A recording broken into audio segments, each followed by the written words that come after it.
on Thursday, so should be a good night for a water pistol competition. No, I don't know. Let's open with prayer. Father, thank you for your continued care for us. Not just providing our daily needs. We come so familiar with shelter, food, but you care for us. You sustain us. You nourish us. You encourage us. You challenge us. And you continue to remind us that you are working toward a goal, and you will continue to work in our lives to that end. We praise you in Jesus' name. Amen.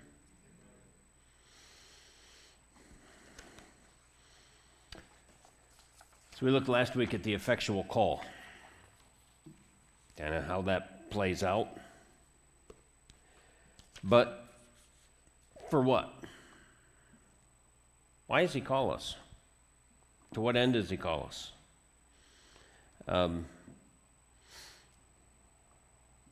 People live on their phones now and send messages for no good reason, or pointless memes, or you name it. But a few of you remember back in the day when the phone was restricted to the length of the cord, and anything beyond a 2-mile radius of your residence was long distance and cost significantly by the minute. If you called, you had a purpose, and it had to be worth the price if it was long distance. So to what end does God call us?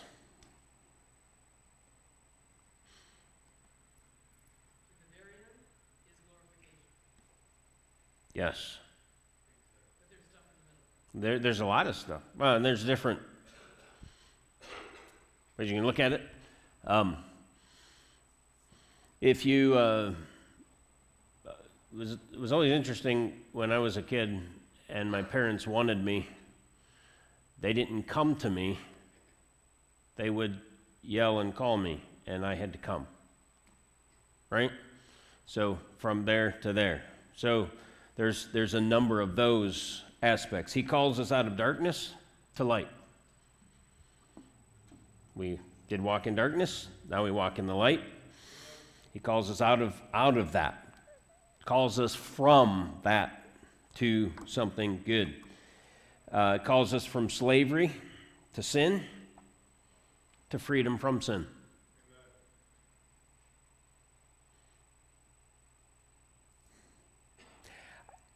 There's I think a significant benefit to looking at a number of these, because if you get tangled up in the theological quandaries of effectual call, and we're looking at the book of Ephesians now on Wednesday nights, and last Wednesday was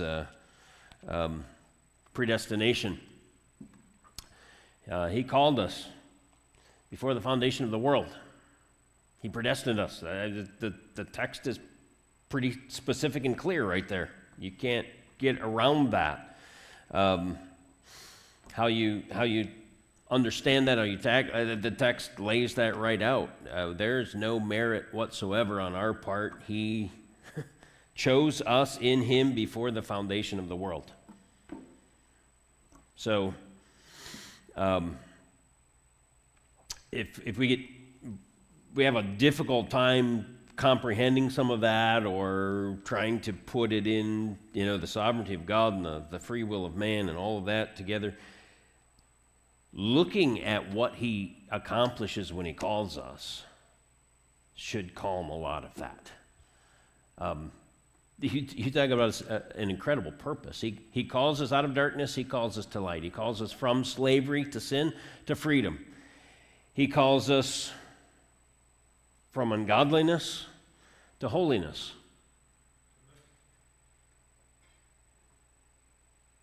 He who called you is holy, so you also ought to be holy.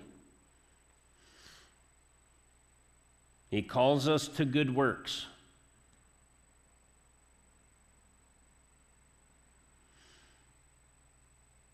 So if we just take that at face value, what's the inverse of that? Bad works.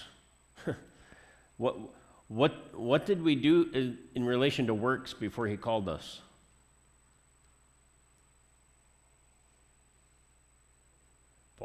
Paul says all my works of righteousness are filthy rags. It doesn't matter how good you think they are. Apart from his call, they're pointless. According to his mercy. Mm-hmm. And he calls us from pointless works that don't accomplish anything to good works. And one among the rest that to me stands out, he calls us from death to life. Think about that. He calls us from death. We were dead in trespasses and sins. He made us alive in him. So he calls us from death to life.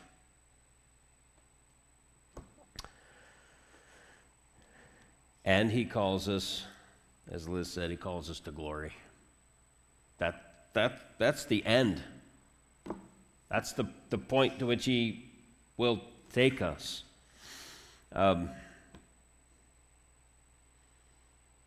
I know many of you have a difficult time, as I do, comprehending the reality that there are people that just aren't interested in him. This is just a partial list, by the way. He calls us from darkness to light, from slavery to freedom, calls us from ungodliness to holiness, from pointless works to good works, from death to life.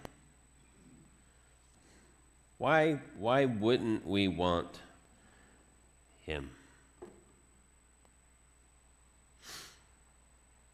And it's all to the praise of his glory, not ours. What an incredible salvation we have in him.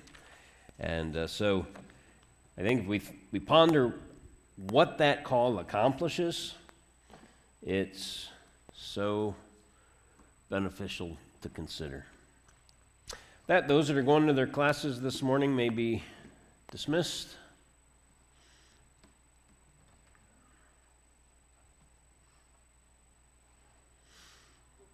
Did any of you notice the redecoration we did over the week? Yeah. No, that went up in a short time last night, so but all of the secrets lie behind it, so we stay on this side, the screen and all of the stuff that they do, the hidden mysteries. Actually, if it helps you not be too curious, the theme for the week is about monsters, so I wouldn't see what's lurking back there. So, Mark chapter 9. We'll start with Mark's account this morning. Look at that, as well as Matthew's, as we walk through this.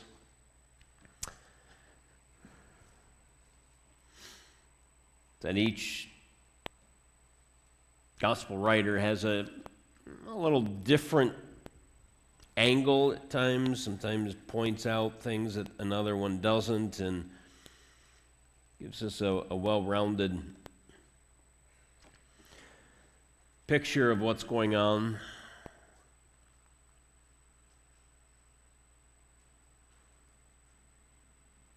I don't think it's necessary to do a survey this morning to come to the conclusion that most of us here would say that demon possession is a bad thing. And that's what we encounter in the text, and we see what unfolds.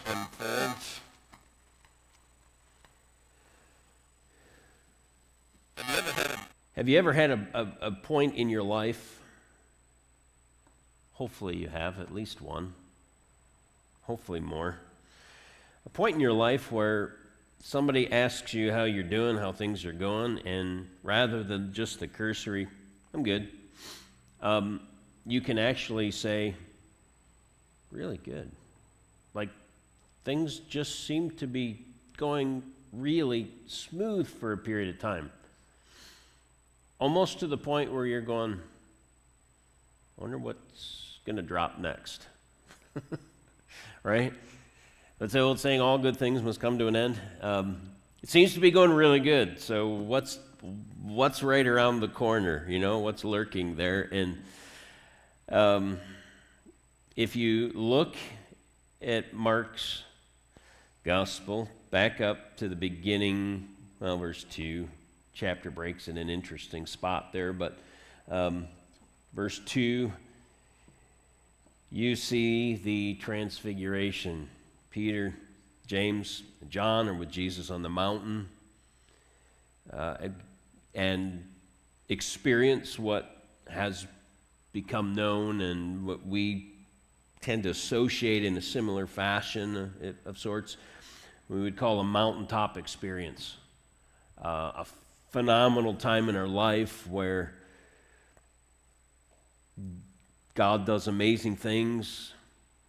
We feel closer to God than we have at other times in our life. One of those, like Peter, let's build some tents and just stay here. Let's stay put. I like this. But they had to come down from the mountain.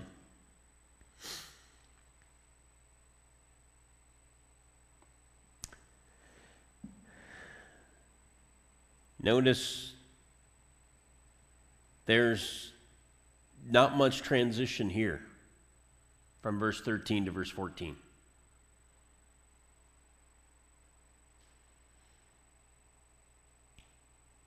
Their brains are still swirling with what they had just experienced, what they had just encountered. They were coming down from the mountain. He charged them to tell no one what they had seen until the Son of Man had risen from the dead. So they kept the matter to themselves, questioning what this rising from the dead might mean. Yeah, see, they didn't get that.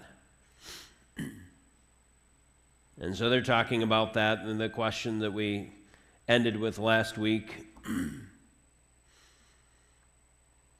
Who the witnesses might be. And when, verse 14, and when they came to the disciples, they saw a great crowd around them, scribes arguing with them. That's a beautiful scenario there, isn't it? And immediately all the crowd, when they saw him, were greatly amazed and ran up to him and greeted him. And he asked them, "What are you arguing about with them?" And someone from the crowd answered him, "Teacher, I brought my son to you, for he has a spirit that makes him mute, and whenever it seizes him, it throws him down. He foams and grinds his teeth, becomes rigid. So I asked your disciples to cast it out, and they were not able."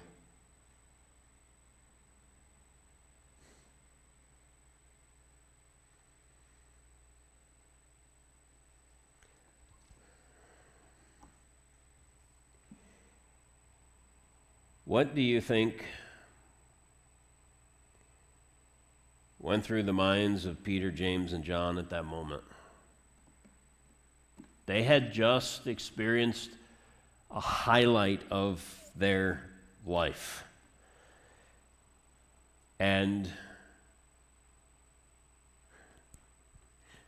remember, they're not perfect yet.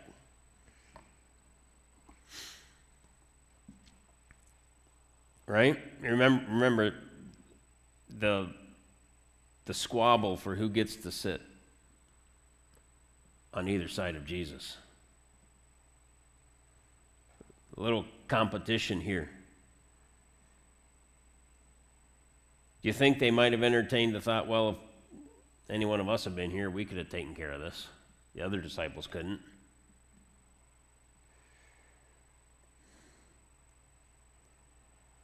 Or do you think there was a big sigh and an element of frustration because reality kicked in right away? This great experience on the mountain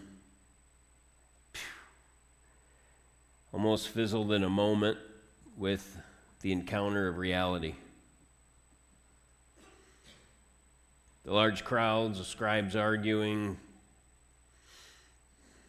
the inability to cast out the demon on the part of some of the disciples. They no more than come down the mountain, meet up with the other disciples, the crowd's gathering, the tension is obviously there. This gets my attention, and I don't really have a full explanation for it. And immediately all the crowd, when they saw him, were greatly amazed. What are they amazed about? Text doesn't tell us.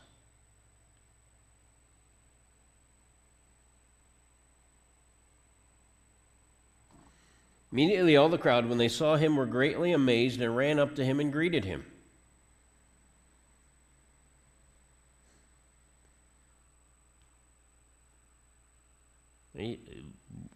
What? Are they surprised that he disappeared with 3 of his disciples for a bit?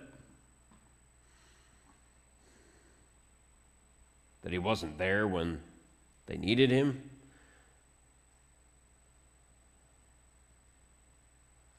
And I like this. And Jesus asked them, "What are you arguing about with them?" Like he didn't know.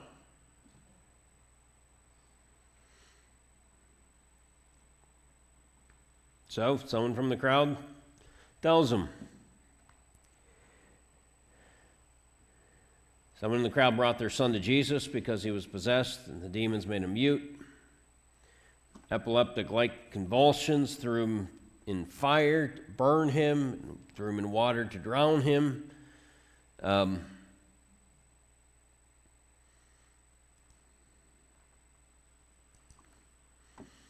Matthew gives us detail on this as well. But notice verse 22, "And it has often cast him into fire and into water to destroy him. But if you can do anything, have compassion on us and help us." Well, this individual in the crowd had brought his son to the disciples, the remaining 9, and they could not heal him.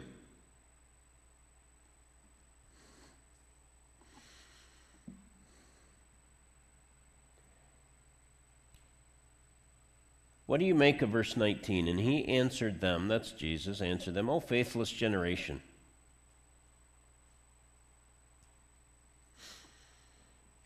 He rebukes them for their lack of faith. Who? Who is the target of that rebuke?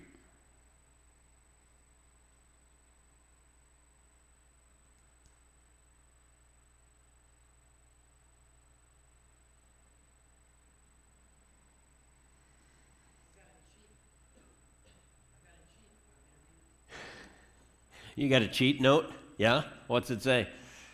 There are different opinions on this. Indicates Jesus' exasperation, not merely the father of the 9 disciples, but also the unbelieving scribes who were no doubt gloating over the disciples' failure and the unbelieving Israel in general. Yes. It's broader than just the disciples that were unable to cast out the demon. Yes. I think the text gives that away with the word generation. O faithless generation. He's not just speaking to the father of the child. I think you see an element of lack of faith as we go on here, but also the disciples and most certainly the crowd in general. And yes, the scribes that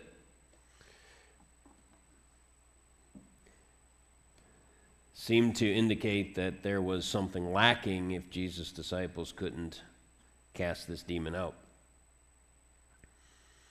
So this father pleads with Jesus, and in doing so, he goes on this rant.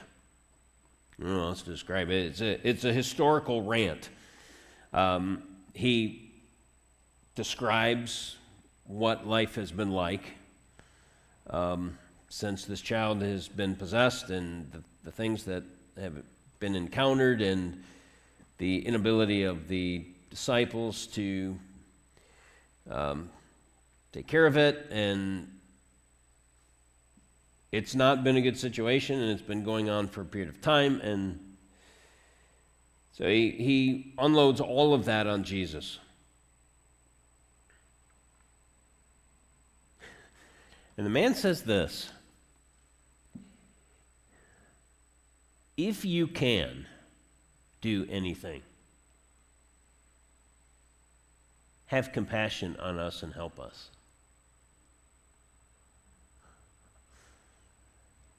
Well, there's a whole lot of confidence right there, isn't there?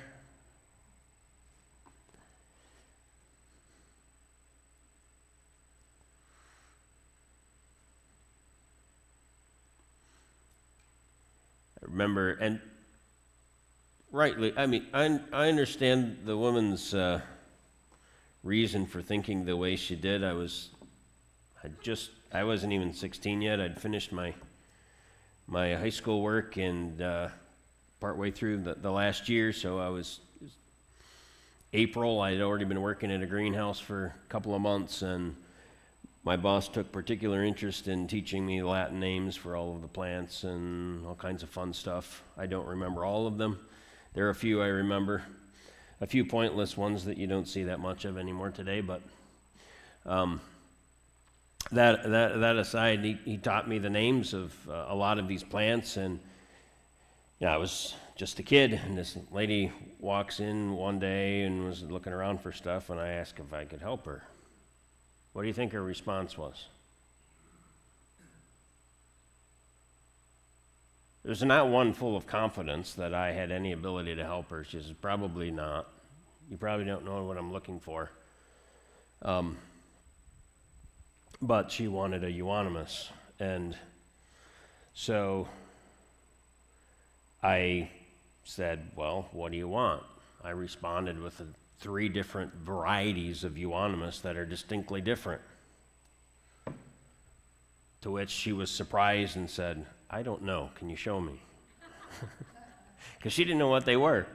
Why I took an interest, I enjoyed the work at the greenhouse. I enjoyed the plants, and so I had fun learning all this stuff. My boss was willing to take the time to teach me. So, but give her the benefit of the doubt. There's, just this kid that's helping out, working in a greenhouse. He doesn't know anything, right? Can I help you? Probably not, but here's my question, That's kind of what I get here. This guy says to Jesus, if you can, if you're able to do anything, if you can do anything, have compassion on us and help us. Jesus said to him, if you can. Now, understand something. The punctuation is English. It's added with the English translation. But my text has, if you can, exclamation point. That's trying to communicate what is coming across in the text here. If you can. What do you mean by that?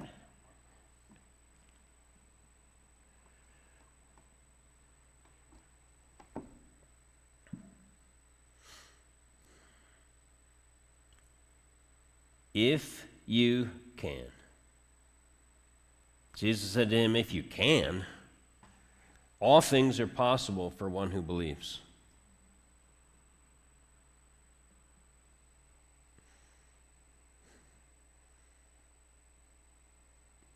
It's an interesting response, isn't it?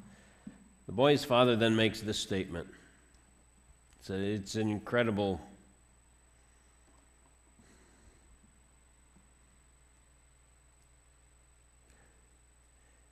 The father of the child immediately cries out, I believe, help my unbelief.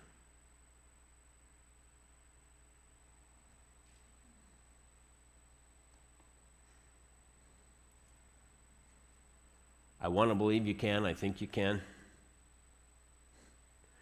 I'm not as convinced as I ought to be. Help me.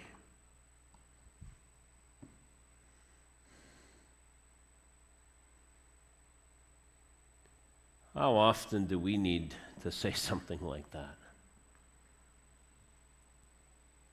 God, I know you're able to do above and beyond what we can ask or think, but I don't I don't feel that confident at the moment. I want to trust you completely. I know I can, but help me.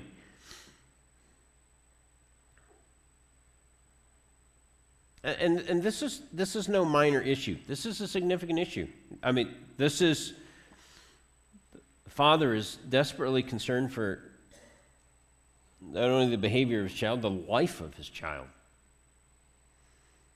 The result of the demon possession, it is, in essence, attempting to kill the child, to harm him severely. Father has a right to be concerned. I believe, help my unbelief.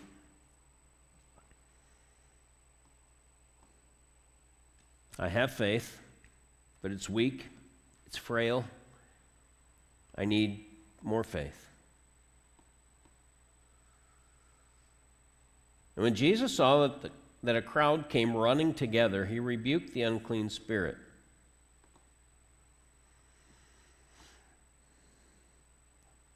Speaking directly to it. You mute and deaf spirit, I command you, come out of him and never enter him again. That's pretty specific, isn't it?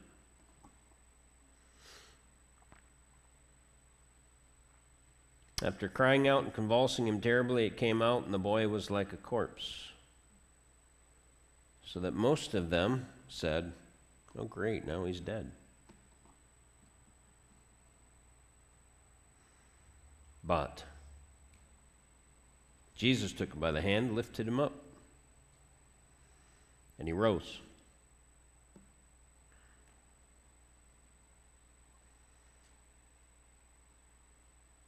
And when he had entered the house, his disciples asked him privately, why could we not cast it out? It's an interesting question, a necessary question. Jesus healed the boy.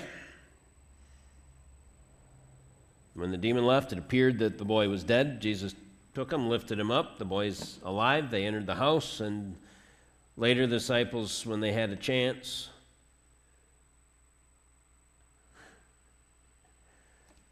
understand something. 3 of the disciples had just been up on the mountain with Jesus. They had seen the most incredible thing they'd ever seen. Jesus says, don't share this until after the resurrection. After the Son of Man had risen from the dead, they don't quite grasp what he's saying there. Still not fully aware. I mean, having heard, this is my beloved Son, whom I'm well pleased to listen to him. And still, they kind of come across with, what'd you do that we didn't do? How did you do that? What'd you do different than what we tried? How come you can do it and we can't?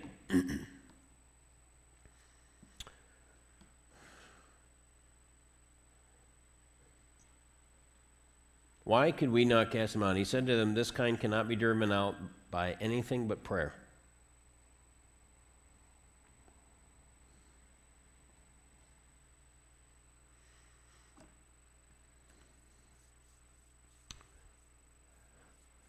What's missing in this context?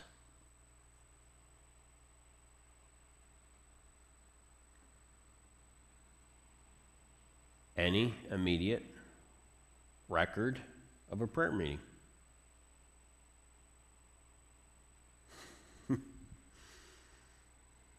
Doesn't say Jesus prayed, got the crowd to join in prayer. Doesn't say they circled the boy and they just one prayed after another until the demon couldn't stand it anymore and took off. No, it just said Jesus spoke to the unclean spirit and commanded it to come out. So why do we get this? This kind cannot be driven out by anything but prayer. Jesus takes the opportunity to teach the disciples the necessity of prayer.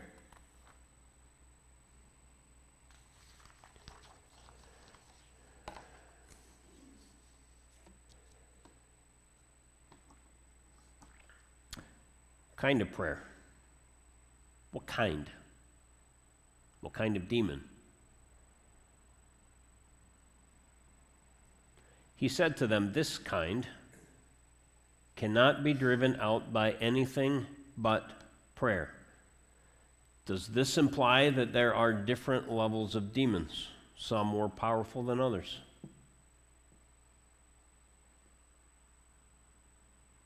What distinguishes one from another?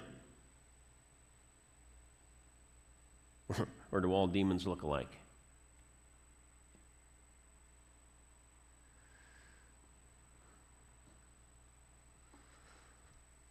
What do you make of that? This kind, as opposed to that kind. Cannot be driven out by anything but prayer.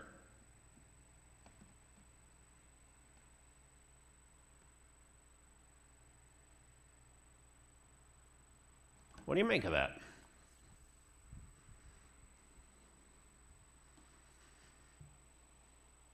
I'll tell you what I know from the flip side, that there are seemingly ranks of angels, some more powerful than others.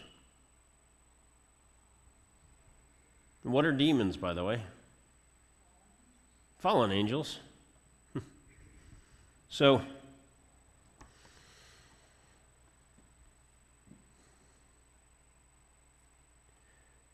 may possibly indicate that there are some more powerful than others, more difficult to cast out than others. And yet it would seem to me that no man on his own is a match for a demon. Right? Do you agree with that? All demons expelled are expelled through the power of God, and that through prayer.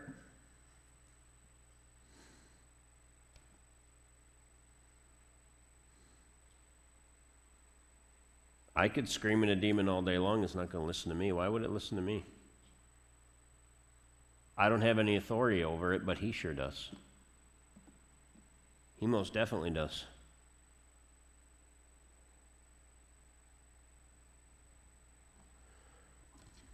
The power of Jesus is evident in his ability to cast out the demon. His authority. An authority and power that is far beyond ours, far beyond all demons, far beyond all others.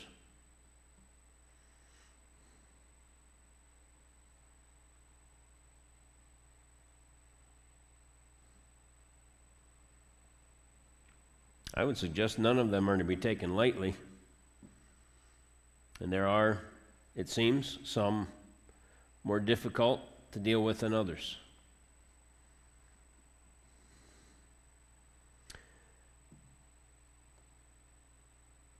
Notice the flow of the text.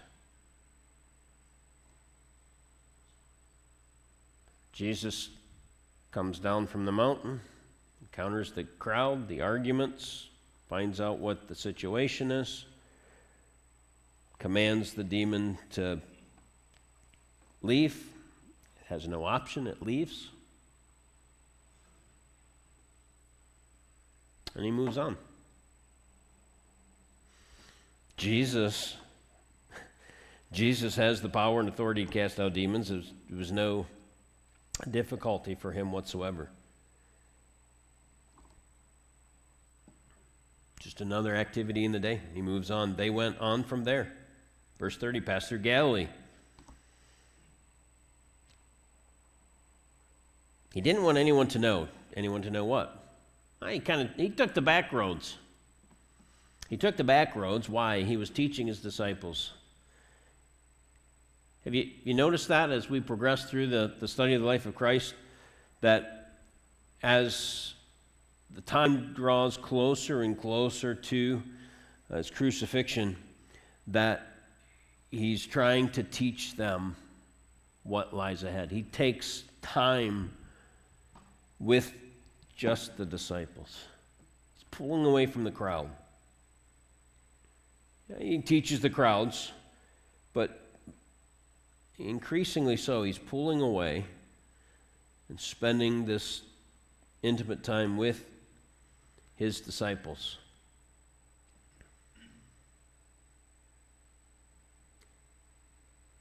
I think perhaps a more colorful commentary would say he took the scenic route. That's what we used to call it back home. All sorts of different routes through the country we could take to get where we were going, and some routes are more scenic than others, and that's what we do. There's a long way around. The path that not as many traveled, because you only traveled that road if you had to. It wasn't the main road. It wasn't the short distance. He did it to avoid the crowds. Take this time with the disciples. Teach them about what? Teach them about his coming, impending death. The Son of Man is going to be delivered into the hands of men, and they will kill him. That seems pretty clear, doesn't it? After 3 days, he will rise. They did not understand what he is saying. We have the extreme benefit of looking back and saying, Jesus died on a cross and he rose from the dead 3 days later. That makes perfect sense.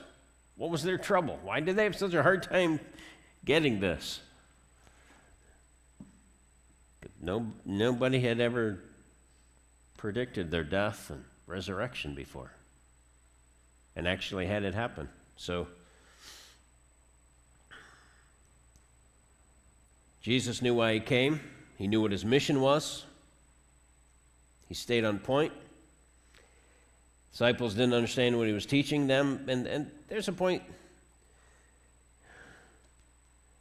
Jesus had told them enough, but notice the end of verse 32. They did not understand the saying and were afraid to ask him.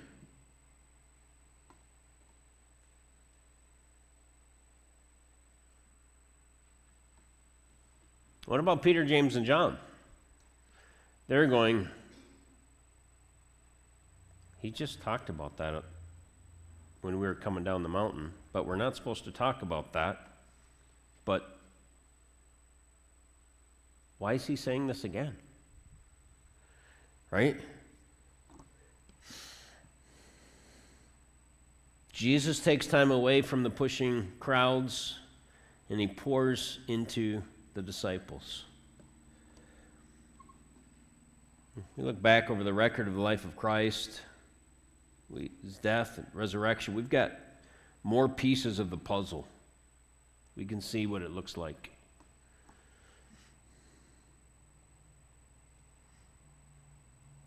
Have you ever been given a Ziploc bag of puzzle pieces? No picture. Pick up a piece. You have no idea what that puzzle looks like. You could pick up multiple pieces. No idea what that puzzle actually looks like when it's complete. So we look back, we've got far more pieces of the puzzle together. We see the picture coming into view. The disciples were getting pieces at a time. They could not envision that Jesus was actually going to die. They expected a different kind of salvation, a different kind of exodus, a much easier means than death.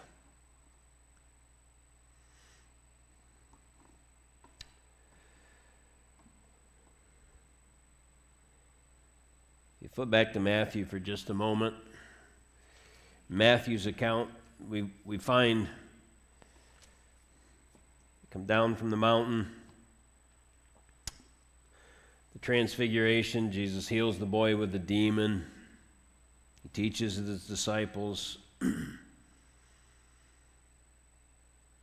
Similar to Mark's account.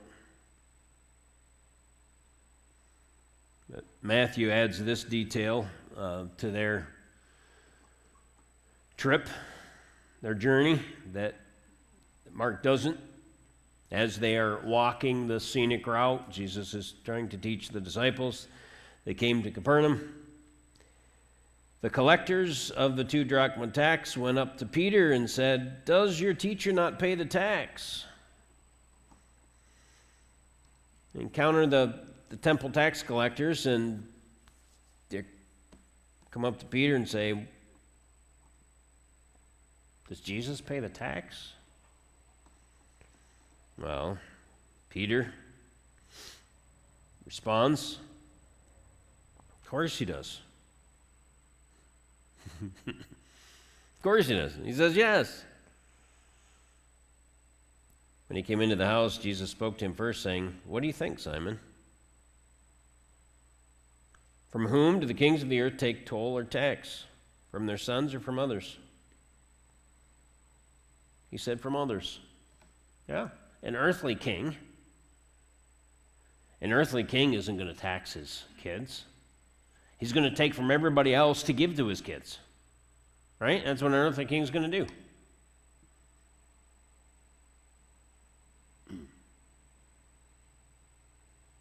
Or a president.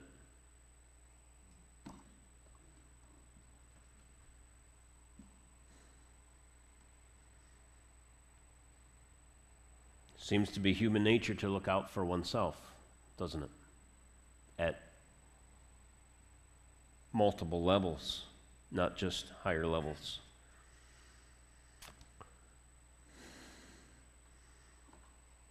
Seems consistent.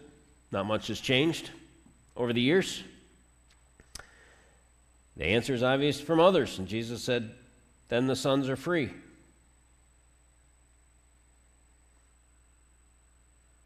So, why would Jesus have to pay the temple tax?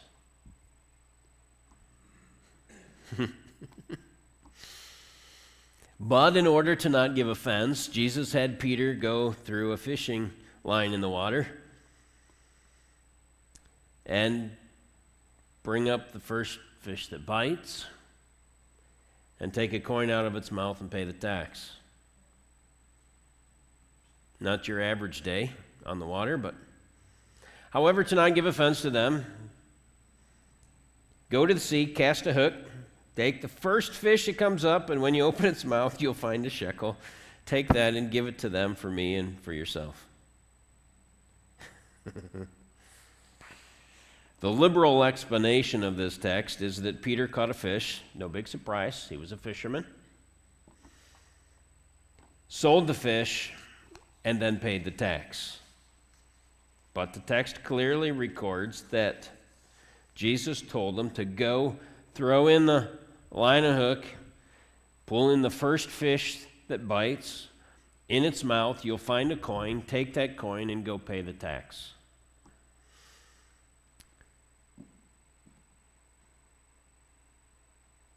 How many of these sorts of things have to take place for Peter to go, "You got to be kidding me"? How does he do that? How did Jesus know this fish had a coin in its mouth?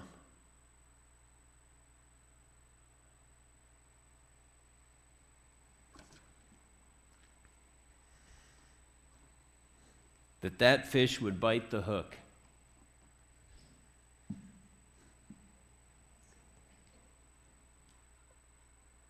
Was it just a greedy fish? I mean, it already had something in its mouth and it wants to take something more.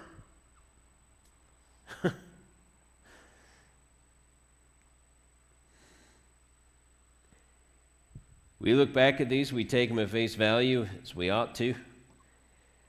I gotta think in real time as Peter is watching this unfold.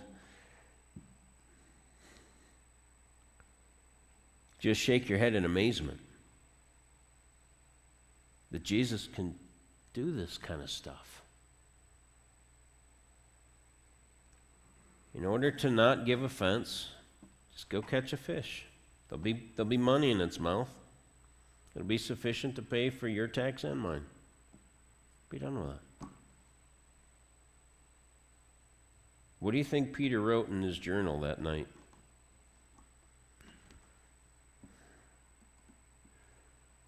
You're not going to believe this, but look at what Jesus does. Father, thank you for the record that we have before us, the testimony.